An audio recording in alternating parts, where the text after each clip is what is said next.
তারা দুজনেই ২১শে পদকপ্রাপ্ত কিংবদন্তি শিল্পী। তাদের জুটিকে পর্দায় দেখে বরাবরই মুগ্ধ হয়েছেন দেশের দর্শকরা। বলছি দিলারা জামান ও আবুল হায়াতের কথা।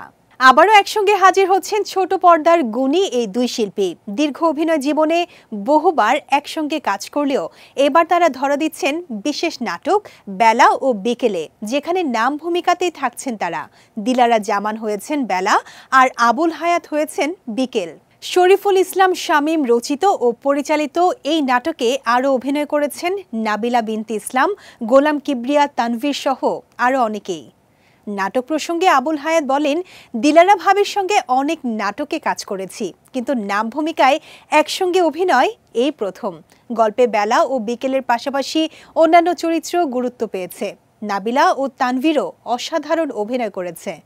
দিলারা জামান বলেন, এখনও সুস্থ আছি, নাটক, সিনেমা ও বিজ্ঞাপনে কাজ করতে পারছি, এটাই সবচেয়ে বড় আনন্দের। নির্মাতারা এখনও আমাকে নিয়ে ভাবেন, আগ্রহ নিয়ে কাজ করেন, এটাও ভালো লাগার।